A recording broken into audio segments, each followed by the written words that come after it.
नमस्कार। स्वागत है आपका इंडिया गेट टीवी पर। मैं हूं अजय सेतिया। मित्रों, योग गुरु स्वामी रामदेव के खिलाफ राजस्थान के बाड़मेर में एक एफआईआर दर्ज की गई है।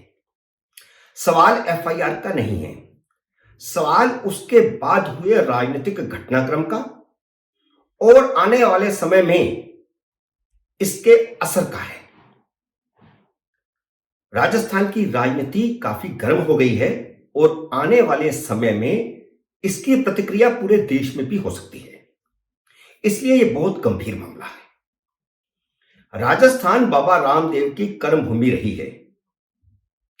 वहां उनकी लोकप्रियता है, अच्छी खासी लोकप्रियता है।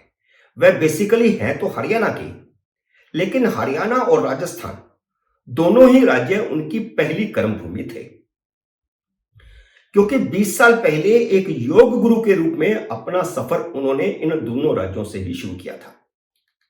अब उसी राजस्थान में बाबा रामदेव के खिलाफ एफआईआर दर्ज करने का राजस्थान की राजनीति पर बहुत गहरा प्रभाव पड़ेगा। एक तरह से रामदेव ने भले ही अपने एक भाषण में विवाद खड़ा करके मुसीबत मोल ले ली है, लेकिन उनके भाषण से राजनीति गर्म हो गई है और उनका यह बयान ऐसा है कि भारतीय जनता पार्टी भी चाहकर भी उनका बचाव नहीं कर सकती, उनके पक्ष में आकर के खड़ी नहीं हो सकती। लेकिन जैसे असदुद्दीन अवैसी की पार्टी ने बवाल खड़ा कर दिया है, उसका राजनीतिक फायदा भारतीय जनता पार्टी को ही होगा। रामदेव के जिस भाषण पर बवाल मचा है और उनके खिलाफ एफआईआर दर्ज हुई है, असल में वह बाड़मेर में आर्य समाज के एक कार्यक्रम में 2 फरवरी को दिया गया उनका भाषण था। भाषण के उस विवादास्पद अंश के कुछ हिस्से मैं 2 फरवरी को ही अपने एक शॉर्ट्स में दिखा चुका हूं, आप वहां सुन सकते हैं। मैं डिस्क्रिप्शन में उसका लिंक भी दे रहा हूं, जिसे जाकर आप देख सकते हैं। आपको पता है कि आर्य समाज जहां मूर्ति पूजा का विरोध करता है, वहीं इस्लाम का भी कट्टर विरोधी है। आर्य समाज के संस्थापक स्वामी दयानंद ने सत्यार्थ प्रकाश में इस्लाम पर कड़ी टिप्पणियां की थी। स्वामी दयानंद को राजस्थान के अजमेर में ही जहर देकर मार डाला गया था और कहा जाता है कि एक मुगल शासक ने ही उनको जहर देकर के मरवाया था।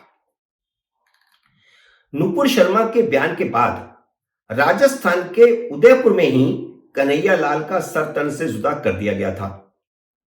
अब स्वामी रामदेव ने 2 फरवरी को उसी राजस्थान के, लेकिन बाड़मेर जिले में अपने भाषण में भारत के मुसलमानों की खिल्ली उड़ाई है। हालांकि उन्होंने इस्लाम के खिलाफ कुछ नहीं बोला, लेकिन उन्होंने धर्म परिवर्तन करवाने के लिए और हिंदू लड़कियों को बरगलाने के लिए, लव जिहाद करने के लिए ऐसी ऐसी बातें की हैं जो मुसलमानों को चुभती हैं और मुसलमान भड़कते हैं। तो मुसलमानों की उन्होंने, भारतीय मुसलमानों की खास तौर पर उन्होंने इन कामों के लिए आलोचना की।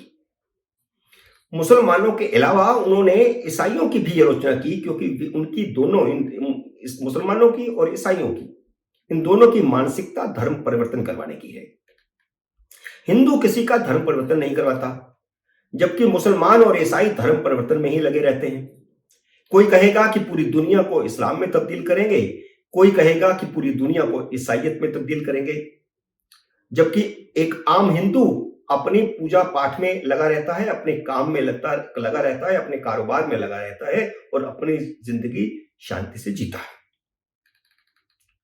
स्वामी रामदेव ने हिंदू धर्म की तुलना इस्लाम और ईसाई धर्म से करते हुए कहा था कि ये मुस्लिम लोग हिंदू महिलाओं को अगवा करते हैं, उनका धर्म परिवर्तन करवाते हैं, और ईसाई लोग भी भारत में हिंदुओं का धर्म परिवर्तन करवा रहे हैं। ये दोनों ही धर्म, इस्लाम और ईसाई, देश की संस्कृति और सांस्कृतिक विरासत को बर्बाद करना चाहते हैं। उन्होंने यह भी कहा था कि मुसलमानों की ओर से ज्यादा अपराध किए जाते हैं। उन्हें सिर्फ 5 बार नमाज के लिए कहा जाता है, उसके बाद वे कुछ भी करते रहें, जितने चाहे अपराध करें। उन्होंने दोनों धर्मों की वेशभूषा की भी आलोचना की। बाड़मेर पाकिस्तान का सीमांत जिला है जहां काफी तादाद में मुस्लिम भी रहते हैं। अब बैन कर दिए गए इस्लामिक आतंकी संगठन पीएफआई का इस इलाके में काफी दबदबा था। अशोक गहलोत सरकार ने 2 साल पहले पीएफआई को बाकायदा हथियारों के साथ शक्ति प्रदर्शन करने की इजाजत दे दी थी, जिसकी हिंदुओं में कड़ी प्रतिक्रिया हुई थी। उस समय के उनके शक्ति प्रदर्शन के वीडियो पूरे देश भर में वायरल हुए थे। पीएफआई के बैन होने के बाद असदुद्दीन की पार्टी राजस्थान के उन इलाकों में सक्रिय हो गई है जहां पहले पीएफआई सक्रिय थी। अब जब बाबा रामदेव का यह वीडियो वायरल हुआ तो असदुद्दीन ओवैसी ने रामदेव के खिलाफ एफआईआर दर्ज करने की मांग की और उनके खिलाफ कड़ी बयानबाजी की, जैसी असदुद्दीन ओवैसी करती है। ओवैसी की पार्टी की राजस्थान की इकाई भी तुरंत सक्रिय हो गई। शनिवार को उनकी पार्टी के नेताओं ने बाड़मेर के जिला कलेक्टर को ज्ञापन दिया और अगले ही दिन रविवार को मुख्यमंत्री के आदेश पर स्थानीय निवासी पठाई खान की एफआईआर दर्ज कर ली गई, जबकि पहले नहीं की जा रही थी। रामदेव के खिलाफ आईपीसी की धारा 153A, धारा 295A और धारा 298 के अंतर्गत एफआईआर दर्ज की गई है।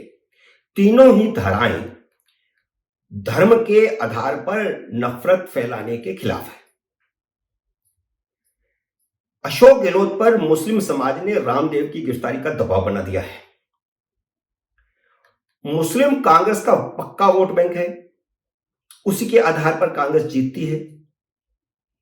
अगर असदुद्दीन ओवैसी उन्हें कांग्रेस के खिलाफ भड़काकर बहला फुसलाकर ले गए तो राजस्थान में कांग्रेस की लुटिया डूब जाएगी और भारतीय जनता पार्टी की जीत बहुत आसान हो जाएगी। इसलिए अशोक गहलोत बाबा रामदेव को गिरफ्तार करवाकर अपना वोट बैंक बचाने की कोशिश में जुट गए हैं। बाबा रामदेव के बयान का असर राजस्थान के बाहर भी हो रहा है और हो सकता है कि देश भर में उनके खिलाफ एफआईआर दर्ज करवाने का सिलसिला उसी तरह शुरू हो जैसे नुपुर शर्मा के खिलाफ एफआईआर देश भर में जगह जगह पर दर्ज हुई थी। नुपुर शर्मा की तरह रामदेव को भी सरतन से जुदा की धमकियां मिलने लगेंगी तो उस पर आश्चर्य नहीं होगा, क्योंकि बाबा रामदेव ने मुसलमानों की वेशभूषा और नमाज पर भी टिप्पणी की है। समाजवादी पार्टी के अध्यक्ष ने अखिलेश यादव ने यह कहकर रामदेव के खिलाफ अभियान चलाने के संकेत दे दिए हैं कि भारतीय जनता पार्टी के कई रूपों में कई तरह के लोग हैं जो अपने अपने तरीके से भाजपा को सहयोग और साथ देते रहते हैं। इस राजनीतिक बयानबाजी के बाद इसमें कोई शक नहीं कि आने वाले दिनों में रामदेव का संकट बढ़ने वाला है। मित्रों, उम्मीद है मेरा यह विश्लेषण आपको पसंद आया होगा। इसे लाइक करिए, शेयर कीजिए और अगर आपने मेरे YouTube चैनल को अब तक सब्सक्राइब नहीं किया तो कृपया सब्सक्राइब भी कीजिए और घंटी का बटन भी दबाइए ताकि जैसे ही मेरा नया वीडियो आए आपको सूचना आए।